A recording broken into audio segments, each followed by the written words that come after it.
বছরের সম্পর্ক ভেঙে চুরমার। রয়েছে ফুটফুটে দুটি শিশু। দেখতে থাকুন বিস্তারিত।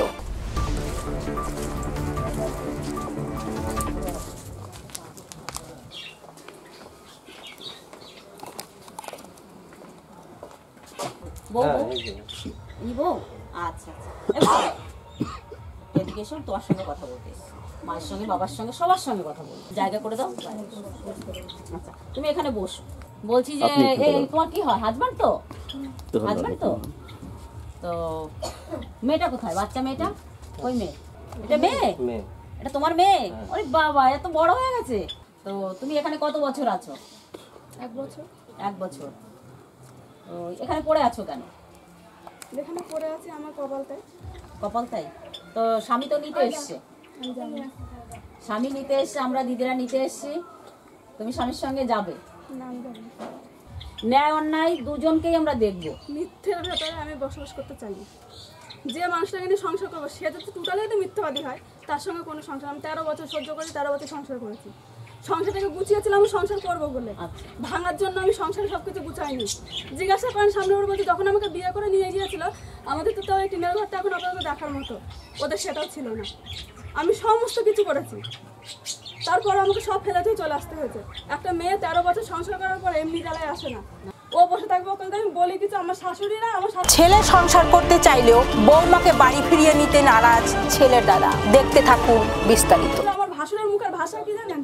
যে সমস্ত ভাষা উনি কথা বলে এখানে এসে পড়তে আপনি এসেছেন, দাঁড়াচ্ছেন করা, আপনি এসেছেন, কত সুন্দর কথা বলছেন না?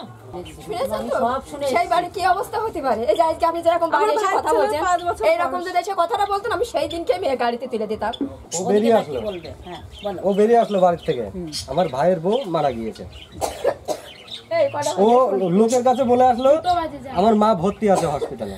আমি পাড়ার থেকে ফোন করেছে আমাকে, সিটি সুপার নাই তোর মধ্যে বিষ খেয়েছে, তুই তাড়াতাড়ি আয় আরংঘাটার হসপিটাল আয়। তখন আমি তার কাছে শুনতে পারিনি যে কে বিষ খেয়েছে। চুরি করে এসেছে, কারণ আমার মা আমাকে জন্ম দিয়েছে, আমার ভাই আছে, সবাই আছে। আমি তো রাস্তার মেয়ে না। আমি না বলে সেখান থেকে দেখা করে দিনে দিন আমি চলে গিয়েছি। তারপর ওইখানে গেছে, সেখানে গন্ডগোল বাঁধিয়েছে। দিয়ে ও আমাকে তার আগে গন্ডগোল করে আমি বলি, যতদিন তোর ভাইয়ের বউ গাড়িতে থাকবে ততদিন তোর বাড়িতে আমি সীমানায় পা দেবো না, তোকেও যেতে দেবো না। 1-1.5 বছর এখানে সম্পর্ক রেখেছিল না, আমি চুরি করে আসতাম, এসে যেতাম। দিয়ে আমাকে বলে কি, আমাকে বলছে কি দেখেছিস, আমি বললাম না। দিয়ে আমি সেই টাকা ওকে দিয়ে দিয়েছিলাম। সেই টাকা আমার ভাগনার কাছে ফেরত দিয়ে বাড়ি গেছে। দিয়ে এখান থেকে সবাই হাতে বের হচ্ছে। আমার শাশুড়ি বলছে কি ওকে আসতে বলো, এখানে ওকে আসতে বলো, ধরা খুলতে বলো। ও ওখানে ফোন করে আমাকে বলছে কি আমি ওখানে যাবো না, বিষ খেয়ে অসুবিধা। ওর বাড়িতে গিয়ে বিষ খেয়েছে। হ্যাঁ, বাড়িতে যাওয়ার পরে বিষ খেয়েছে। ওর মা, ওর দিদি সবাই আমাকে যা মুখে আসছে তাই করে বলছে খিস্তি খামারে। আমি হাত জোড় করে বলছি আমার জীবনে তুমি এসো না, ঠিক আছে? আমি তোমার সঙ্গে কোনো কথাই বলতে চাচ্ছি না। কে ভর্তি আছে আমি জানি না, তাহলে নিশ্চয়ই জানে কে ভর্তি আছে, সেটা হয়তো জানে না। তাহলে জানে যে ভর্তি আছে, তাহলে আমি ছুটছি, আমি গিয়েছি কাজে। তাহলে আমাদের বাড়ির দুজনে জিজ্ঞাসা করলো কোথায় যাচ্ছ, যে আমার মা ভর্তি আছে। পরে আমাদের ওখানে বুঝতে পারলো ভাইয়ের বউ মারা গেছে। আচ্ছা ঠিক আছে, বললো যে আমাকে ডাকবে, আমি প্রমাণ দেবো। ওই বাড়িতে কোনো অশান্তি হয়নি, দামা নিয়ে কোনো চিন হয়নি।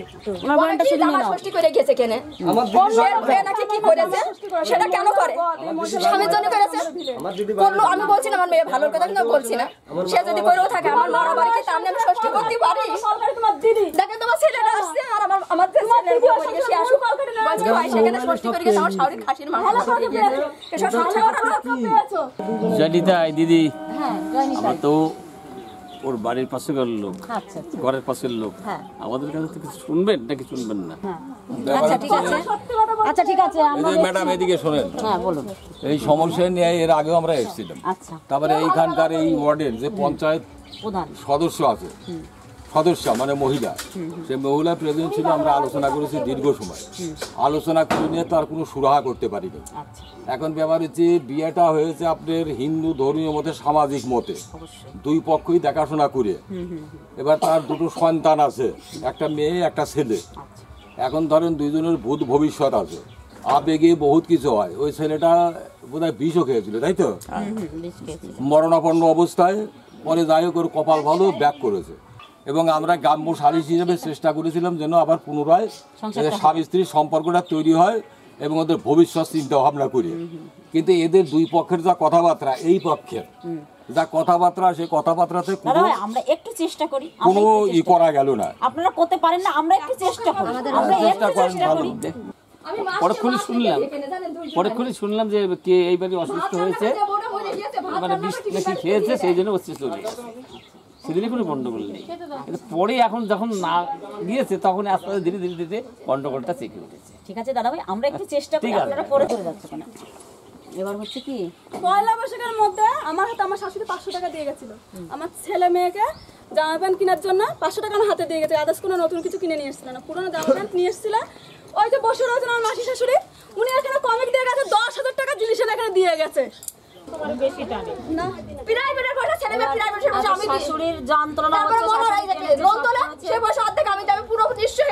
আমার ছেলে পিঠার মতো ফল নিতেই পারে মা, তোমার টাকা কি করো, আমি ইনকাম করি, আমার ছেলের থেকে আমি বেশি ইনকাম করি, সবই ঢালি আমি, লাস্টে আমি হিসাব দিতে পারি না।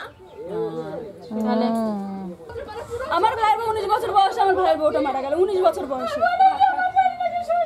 13 বছরের সংসার লেগে এভাবে ছেড়ে আসা যায় না, ভুলে থাকা যায় না, ভুলে যাওয়া যায়।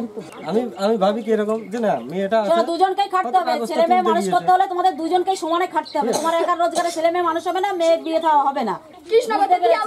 তুমি বিয়ে করে বউ নিয়ে তোমার শাশুড়ি কেন বাজার ঘাট করে দেবে? না আমাকে সাহায্য করেছে পার ডে 500 টাকা, ওই 500 টাকার পাশাপাশি তোমাকে আরো কিছু রোজগার করতে হবে। অন্য কাজ করতে ছেলে মেয়ে নিয়ে বউ নিয়ে সুখে থাকতে হলে আরো কিছু রোজগার করতে হবে তোমাকে।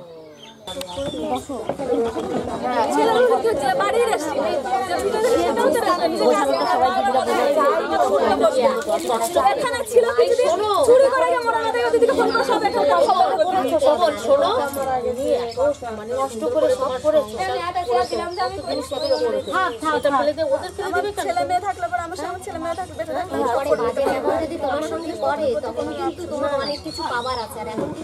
আর এখন যদি তোমার